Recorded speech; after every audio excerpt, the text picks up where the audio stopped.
చాలా బాగా చేశారు. ఆ, ఇదే గుర్తు పెట్టుకోండి. రేపు ఇదే ప్రాక్టీస్ చేద్దాం. ఈ రోజుటికి ఇంతే, ఓకేనా?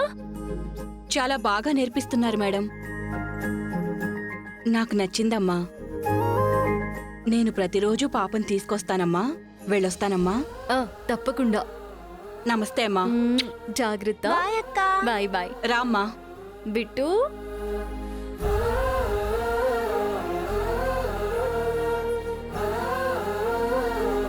అమ్మయ్య, మొత్తానికి ఒకరు జాయిన్ అయ్యారు.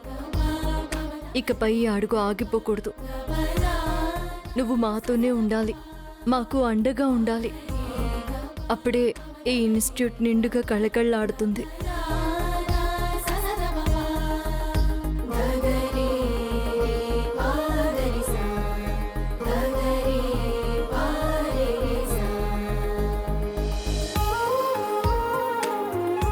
దేవుడా, ఈ రోజైనా మా కష్టానికి ఫలితం ఇవ్వు తండ్రి. ఈ రోజు బిజినెస్ బాగా జరిగి డబ్బులు రావాలి. నిన్నంతా కష్టపడి మళ్ళీ తెచ్చాం. ఈసారన్నా ఎవరో ఒకరు కొంటే బాగుండు. పచ్చళ్ళమ్మా, పచ్చళ్ళు, టమాటా పచ్చడమ్మా, ఆవకాయ పచ్చడమ్మా. ఎవ్వరూ చూడట్లేదమ్మా. మనం ఉన్నామని కూడా ఎవ్వరూ పట్టించుకోవట్లేదే. పచ్చళ్ళు, నిమ్మకాయ పచ్చడి, గోంగూర పచ్చడి, చికెన్ పచ్చడి, మటన్ పచ్చడి. రండి బాబు రండి. ఎందుకమ్మా ఇలా అరుస్తున్నావు? పిలవకపోతే ఎవరికి తెలుస్తుందమ్మా మనం అమ్ముతున్నామని? ట్రైన్లో చాయ్ చాయ్ చాయ్ అని అరుస్తారే, మనం కూడా అలాగే అమ్ముకోవాలమ్మా. బాగోదేమోనే. పర్వాలేదమ్మా, మనం అనుకున్నది సాధించాలంటే కష్టపడక తప్పదు. సరే, నీ ఇష్టం. రండి బాబు రండి, పచ్చళ్ళు రావాలి రావాలి, పచ్చళ్ళు. ఏంటి చెల్లమ్మా, వెన్ను చూపని వీరుల్లాగా, ఓట మెరుగని వనితల్లాగా మీరు మళ్ళీ వచ్చి పచ్చళ్ళ వ్యాపారం చేస్తుంటే నాకు చాలా ముచ్చటేస్తుందమ్మా. మీ సంకల్పం గట్టిగా ఉంది. చూస్తూ ఉండండి, ఈ రోజు మీకు డబ్బులే డబ్బులు. నిన్న శాంపిల్స్ ఇచ్చాను, ఈ రోజు వ్యాపారాన్ని సక్సెస్ చేయబోతున్నాను అనమాట. ఇవ్వండి, ఒక జాడి ఇవ్వండి, ఒక మంచి పచ్చడి జాడి ఇవ్వండి. మంచి పచ్చడి ఆగండి జాడి. అన్నయ్య, వద్దు. నిన్న ఇలాగే తీసుకెళ్లారు, ఖాళీ జాడి తిరిగి వచ్చింది కానీ రూపాయి కూడా రాలేదు. ఈ రోజు వస్తాయని చెప్తున్నాను కదమ్మా. అరే నన్ను నమ్మండి. సరే, చెప్తున్నాడు కదా, ఇవ్వవే. అది తెలివైన మాట అంటే. ఇవ్వండి ఇవ్వండి ఇవ్వండి. అది. వెంకట్రావు, అమ్మో. నమ్మి ఇస్తున్నాను. తేడా వచ్చిందో? తేడా గిడ జాంతానై నేనున్నాను కదా. మై హోనా. అవును. ఇదేం పచ్చడి? టమాటా పచ్చడి. టమాటా పచ్చడి. టమాటా పచ్చడి బాబు, టమాటా పచ్చడి. ఏదైనా డబ్బులు వస్తే బాగుండు. పచ్చళ్ళమ్మా, పచ్చళ్ళు.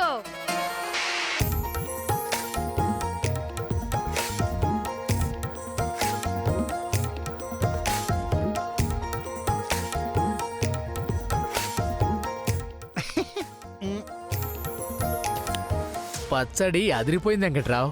ఎక్కడ కొన్నావు? ఎక్కడ కొన్నా ఉంటావు పిచ్చోడా? మా ఇంట్లో వాళ్ళు అమ్ముతున్నారు. మంచి కోసం తీసుకొచ్చేసా. ఓహో.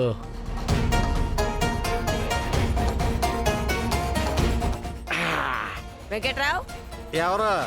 నేను. నేనా? నేను అంటే మీ అమ్మ బాబు నీకు పేరు పెట్టలేదా? ఎలా కొట్టింది అబ్బా? అలివేల్ని, పార్వతి తల్లిని.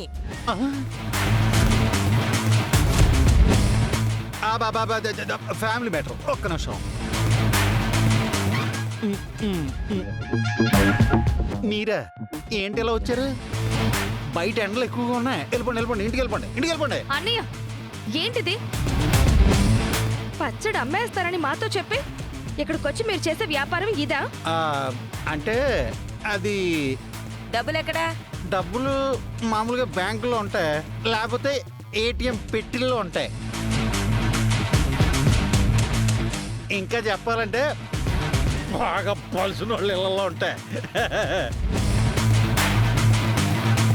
అది కాదు, పద్నుంచి పాకెట్ మనీతో తిరిగి నేను, నా దగ్గర డబ్బులు ఎక్కడ ఉంటాయి? అది కాదన్నయ్య, మీరు పచ్చడమ్మి తెచ్చిస్తారన్న డబ్బులు. లేవుగా. వీళ్ళెవరో ఇవ్వలేదు పార్వతి. మేము కష్టపడి తయారు చేసిన పచ్చళ్ళన్నయ్య ఇవి. మా నమ్మకాన్ని ఎలా వమ్ము చేస్తారా? మా దగ్గర పచ్చడి తీసుకొని వీళ్ళకిచ్చి ఆ డబ్బుతో నువ్వు తాగుతావా? తప్పు కదయ్యా. అంటే ఈ పచ్చడి తిన్నాక డబ్బులు ఇచ్చేస్తారు అనుకున్నాను. నువ్వు దాన వీర సూర కర్ణుళ్లాగా అందరికీ దానం ఇస్తుంటే ఎవరిస్తారు, ఎందుకు ఇస్తారు? ఆ, బెన్ను చూపని వీర నారీమణులు అని మాకు ఒట్టి మాటలు చెప్పి ఇదిగో ఇలా మోసం చేస్తారా అన్నయ్య? ఉమ్, ఉమ్, ఉమ్. అంటే పార్వతి ఇక, అయ్యో అయ్యో అయ్యో, గంట కూడా కాలేదు, జాడి పచ్చడి ఖాళీ అయిపోయింది. ఆ, ఉమ్, మా కష్టాలేవో మేం పడుతూ ఉంటే నువ్వు కూడా ఏంటన్నయ్య ఇలా? పదమ్మా, ఉండవే, మూత పెడతాను. అందులో ఏముందని పద. సరే. ఆ, ఆ, అది ఆ టమాటా పచ్చడి బాగుందని చెప్పి రఘురామ్ గారు, రఘురామ్ గారు, నమస్కారం. నమస్కారం అమ్మా. నమస్కారం అమ్మా. నమస్కారం. పెదనాన్న బయటికి వెళ్ళారు. ఏమైందో చెప్పండి. ఏదైనా ప్రాబ్లమా? అమ్మా, మా పిల్లలు అనగాదేవి స్కూల్లో డాన్స్ నేర్చుకుంటామని వెళ్ళారు. అక్కడ ఏం నేర్పిస్తున్నారో ఏమో కానీ ఇంటికి వచ్చాక పిల్లలు చదువు మీద దృష్టే పెట్టట్లేదు. పుస్తకాలు తీయట్లేదమ్మా. మార్కులు కూడా చాలా తక్కువ వచ్చాయి. ఎప్పుడు చూసినా పాటలు డాన్సులు ఇదే సరిపోతుందమ్మా రోజంతా.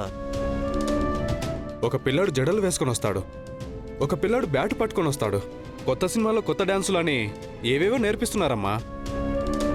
ఇల్లంతా పిచ్చి పిచ్చి బొమ్మలు అతికిస్తున్నారు. ఒక్కరికి కూడా సరైన బట్టలుండవు. వాళ్ళ ఇంట్లో వాళ్ళైనా ఎందుకు వాళ్ళని అలా బయటికి పంపిస్తున్నారో తెలీదు. ఇంట్లో కూడా విచిత్రంగా ప్రవర్తిస్తున్నారు. కోతుల్లా గెంతుతున్నారు. ఇంగ్లీష్ పాటలు పెట్టుకొని పిచ్చి పిచ్చిగా ఒళ్ళంతా ఎరగదీసుకుంటున్నారమ్మా. ఇదిగో ఈ పిల్లల అవతారాలు చూడండి. ఇంట్లో ఉన్న కొత్త బట్టలన్నీ ఇలా చించుకొని డాన్స్ చేస్తున్నారు. ఎటుపోతున్నారమ్మా మా పిల్లలు? వాళ్ళ భవిష్యత్ ఏమవుతుందో అని భయంగా ఉందమ్మా. ఇలాంటి ఒక రోజు వస్తుందని నేను ముందే ఊహించాను. అనగాదేవి మన ఊరి మీద, మన సంస్కృతి మీద విషం చిమ్మాలని చూస్తుంది. మరేం పర్వాలేదండి. ఇకపై మీరు భయపడాల్సిన అవసరం లేదు. పిల్లలు కొత్తగా ఏమైనా నేర్చుకుంటే కొంత మార్పు సహజం. అది మార్పు కాదమ్మా, వాళ్ళ జీవితాల్లో పడే మచ్చ. తర్వాత చెరగని ముద్రలా పడిపోతుందేమోనని భయం. మీరు చెప్తుంది సమస్య కాదు, దారి తప్పిన కళ.